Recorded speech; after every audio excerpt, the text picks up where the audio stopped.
లేవీయకాండము 22 అధ్యాయము. మరియు యెహోవా మోషేకు ఇలాగూ సెలవిచ్చెను. ఇశ్రాయేలీయులు నాకు ప్రతిష్ఠించు వాటి వలన అహరోనును అతని కుమారులను నా పరిశుద్ధ నామమును అపవిత్రపరచకుండునట్లు వారు ఆ పరిశుద్ధమైన వాటిని ప్రతిష్ఠితములుగా ఎంచవలెనని వారితో చెప్పుము. నేను యెహోవాను. నీవు వారితో ఇట్లనుము, మీ తరతరములకు మీ సమస్త సంతానములలో ఒకడు అపవిత్రత గలవాడై ఇశ్రాయేలీయులు యెహోవాకు ప్రతిష్ఠించు వాటిని సమీపించిన యెడల అట్టివాడు నా సన్నిధిని ఉండకుండా కొట్టివేయబడును. నేను యెహోవాను. అహరోను సంతానములో ఒకనికి కుష్ఠైనను స్రావమైనను కలిగిన యెడల అట్టివాడు పవిత్రత పొందు వరకు ప్రతిష్ఠితమైన వాటిలో దేనిని తినకూడదు. శవము వలని అపవిత్రత గల దేనినైనను ముట్టువాడును. స్ఖలిత వీర్యుడును అపవిత్రమైన పురుగునేమి ఏదో ఒక అపవిత్రత వలన అపవిత్రుడైన మనుష్యుని నేమి ముట్టువాడును. అట్టి అపవిత్రత తగిలినవాడును సాయంకాలము వరకు అపవిత్రుడగును. అతడు నీళ్లతో తన దేహమును కడుగుకొను వరకు ప్రతిష్ఠితమైన వాటిని తినకూడదు. సూర్యుడు అస్తమించినప్పుడు అతడు పవిత్రుడగును. తరువాత అతడు ప్రతిష్ఠితమైన వాటిని తినవచ్చును. అవి వానికి ఆహారమే గదా.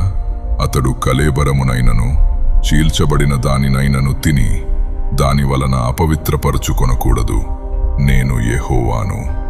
కాబట్టి నేను విధించిన విధిని అపవిత్రపరచి దాని పాపభారమును మోసికొని దాని వలన చావకుండునట్లు ఈ విధిని ఆచరించవలెను. నేను వారిని పరిశుద్ధపరచు యెహోవాను. అన్యుడు ప్రతిష్ఠితమైన దానిని తినకూడదు. యాజకుని ఇంట నివసించు అన్యుడే గాని జీతగాడే గాని ప్రతిష్ఠితమైన దానిని తినకూడదు. అయితే యాజకుడు క్రయధనమిచ్చి కొనినవాడును అతని ఇంట పుట్టినవాడును అతడు తిను ఆహారమును తినవచ్చును. యాజకుని కుమార్తె అన్యునికియబడిన ఎడల ఆమె ప్రతిష్ఠితమైన వాటిలో ప్రతిష్ఠార్పణమును తినకూడదు.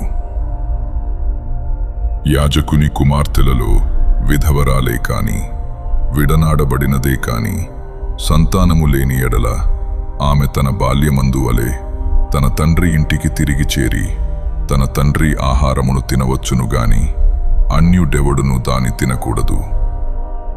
ఒకడు పొరబాటున ప్రతిష్ఠితమైన దానిని తినిన ఎడల వాడు ఆ ప్రతిష్ఠితమైన దానిలో 5వ వంతు కలిపి దానితో యాజకునికి ఇయ్యవలెను. ఇశ్రాయేలీయులు ప్రతిష్ఠితమైన వాటిని తినుట వలన అపరాధమును భరింపకుండునట్లు తాము యెహోవాకు ప్రతిష్ఠించు పరిశుద్ధ ద్రవ్యములను అపవిత్రపరచకూడదు. నేను వాటిని పరిశుద్ధపరచు యెహోవానని చెప్పుము. మరియు యెహోవా మోషేకు ఇలాగు సెలవిచ్చెను. నీవు అహరోనుతోనూ అతని కుమారులతోనూ ఇశ్రాయేలీయులందరితోనూ ఇట్లు చెప్పుము.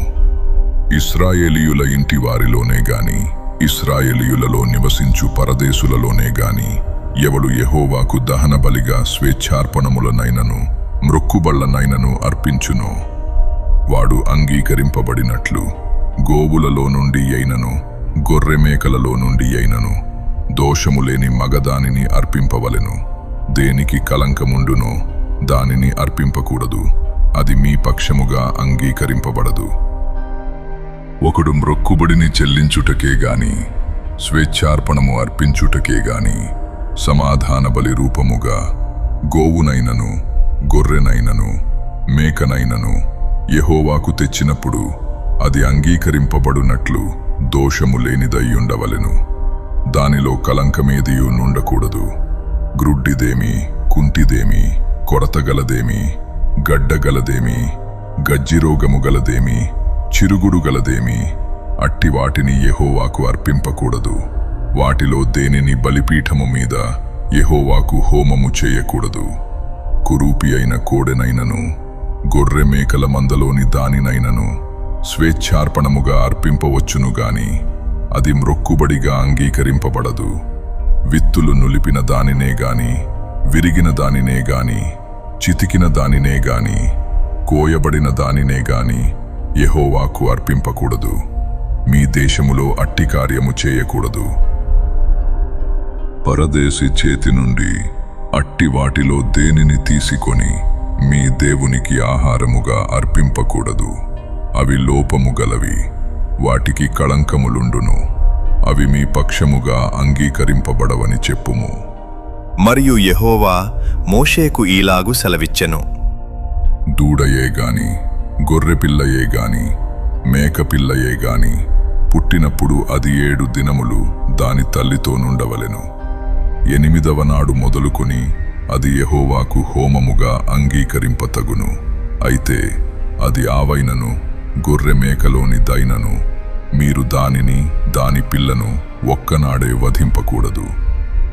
మీరు కృతజ్ఞతా బలియగు పశువును వధించినప్పుడు అది మీ కొరకు అంగీకరింపబడినట్లుగా దానిని అర్పింపవలెను. ఆనాడే దాని తినివేయవలెను. మరునాటి వరకు దానిలో కొంచెమైనను మిగిలింపకూడదు. నేను యెహోవాను. మీరు నా ఆజ్ఞలననుసరించి వాటి ప్రకారము నడుచుకొనవలెను. నేను యెహోవాను. నా పరిశుద్ధ నామమును అపవిత్రపరచకూడదు. నేను ఇశ్రాయేలీయులలో నన్ను పరిశుద్ధునిగా చేసుకొందును. నేను మిమ్మును పరిశుద్ధపరచు యెహోవాను. నేను మీకు దేవుడనయ్యుండునట్లు ఐగుప్తు దేశములో నుండి మిమ్మును రప్పించిన యెహోవానని చెప్పుము.